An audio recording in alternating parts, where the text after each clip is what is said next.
Have you ever prayed over your finances and still felt completely confused? Yeah, you want to honor God, but you're still in debt. You feel behind, and every decision feels loaded. Should I give? Should I save? Should I attack the debt? And it seems like no matter what you choose, you feel like you're disappointing someone. Friend, God is not trying to trap you. He's not grading you. So today on the show, I want to clear the fog and simplify what it actually means to honor Him with your money, even when things aren't perfect. Spoiler alert, things aren't always perfect. It's going to be a great show today.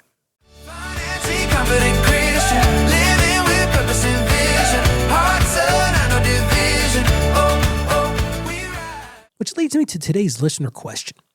Got this listener question the other day. It said, Ralph, I want my finances to honor God, but I'm paralyzed by confusion about what that actually means.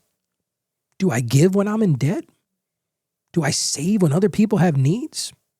I'm trying to be faithful and wise simultaneously, and I feel like I'm failing at both. How do I make decisions with peace instead of this constant guilt and constant uncertainty? I'm desperate for clarity on what God actually wants from me. You know, when I got that question, I thought, I love the way you ended that because you answered your own question. What does God actually want from me? And that's where we have to start. Because in my opinion, God honors faithful stewardship more than financial perfection. I think so many of us are striving for this financial perfection. We see the people around us who are saving and have got money in retirement and are doing this and doing that. And we think that we've got to run their race. But you need to run your race. You got to be faithful in what God has given you. So how do we get there? Well, you got to start with integrity, not intensity. Honoring God begins with honesty. And this may be some painful honesty, especially if you're in debt. You got to know what you owe. I remember at one point, that's a hard thing to talk about. I was in debt up to my ears. And I just put it off. I would make the minimum payments, but I never really wrote it down.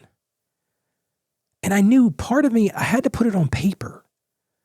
I had to know what I owed. I had to know what that real number was. I had to know what I was earning. I had to look at my real income. And listen, you better know what you're spending too. All those things play in congruence with each other. And you can create that, you can reduce that confusion when you create clarity. And listen, friend, God isn't asking for dramatic gestures. He doesn't expect it. Listen, God already knows what you're going to do. He wants to support you. He wants to be to help you. He just wants you to be faithful what He's already given you. So the first thing you've got to do is prioritize stability. If you're in debt and you're unstable, your first assignment is stabilization. You got to do that first. Like when you go to the ER, first thing they do is they stabilize the patient. You got to look at your finances the same way. Cover your essentials: food, clothing, shelter, transportation. We talk about that on the show all the time. Those are the essentials. You got to figure out how to pay those first. Once you do that, build a small emergency buffer. But stay current on all of your obligation. Biblical wisdom values order, and peace grows in structure. Well, let's get to the point at hand today. Giving. Giving is all about being intentional. We talked about this the other day. God loves a cheerful giver, so give with intention, not guilt. I've had people say to me, you know what, Ralph, I got to keep giving because giving is my punishment for being in debt. It's not. It's not some magical transaction with God. Well, if I give, I hear clown preachers on TV and on the radio hear this all day. Oh, well, I'm a prosperity preacher. If you give, God's going to reward that tenfold. I can't find anywhere in the scripture that says that. Not once in the scripture does God say, you're going to make a transaction with me and I'm going to mesmerize, I'm going to fix your finances. That's a lie. If you choose to give while you're in debt, which I encourage you to do, I think it's a good thing to do. Let it be thoughtful and let it be sustainable. Hey, maybe $5 a week or $2 a week. But small amounts given consistently from a willing heart honor God. Guess what? He sees your heart. If your heart is right now, God, I want to do this, but you know what's going on in my finances. God doesn't measure the size of your giving. He measures your posture in giving it. He looks right at your heart. So yes, give, but pay down your debt steadily.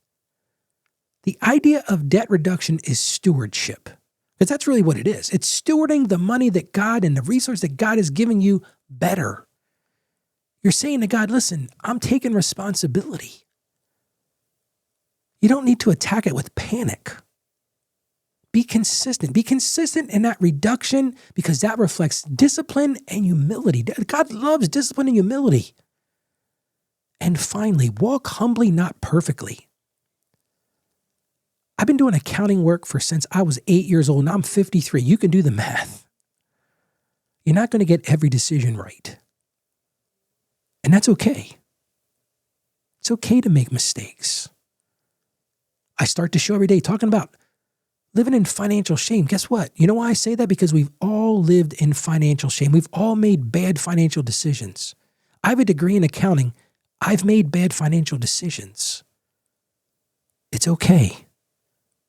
But honoring God financially means seeking wisdom, making thoughtful decisions, and yes, correcting course when it's necessary. It's not about performing flawlessly. It's really about that day in and day out decision to be faithful over the flash. Because in the end, God sees your heart. And if you've got a heart for Jesus, he sees that. So here's your win for today. I want to encourage you today to choose one aligned action. Maybe for you, review your numbers, see what's coming in, see what's going out, and have that what we call come to Jesus moment about the reality on the ground. Maybe you make one extra debt payment. You've got some money sitting aside and say, here's what I'm going to do. Or give one small intentional gift. I don't want you to do all three of these. I just want you to pick one. Because what I've learned in my career is clarity comes from movement. Clarity is so very important. Well, let's get some biblical clarity. Let's go to the book of Micah, chapter 6, verse 8.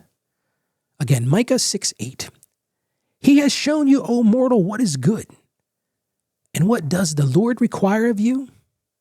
To act justly and to love mercy and to walk humbly with your God. There's your charge. God's requirement is faithful humility and wise action, not financial perfection. Let's pray together. Lord, we all want to honor you. And there are times when we feel so overwhelmed. So Lord, right now, remove the confusion from us. Remove that feeling of false guilt and replace it with clarity and peace from you, Lord. Help us to act justly in our obligations. Love mercy in our giving, Lord, and help us to walk humbly as we do rebuild. Guide our decisions, Lord. Calm our hearts and remind us that your faithfulness is more important than flawlessness. And we ask this in the name of Jesus. Amen. Friend, I want you to hear this.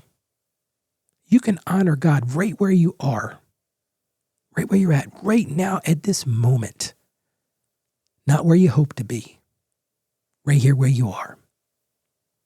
And if you've got something you want to share, I'd love to hear from you. Just head over to financiallyconfidentchristian.com/voicemail. I want to hear from you today. Take a few minutes and just let me hear from you. I want to hear your voice. You always hear my voice. I want to hear your voice. We'll put that link to that in the show notes. But again, it's financiallyconfidentchristian.com/voicemail. Thank you so much for joining me today. I just want to encourage you. Stay financially savvy. May God bless you. And you have a truly great day today. Financially confident Christian.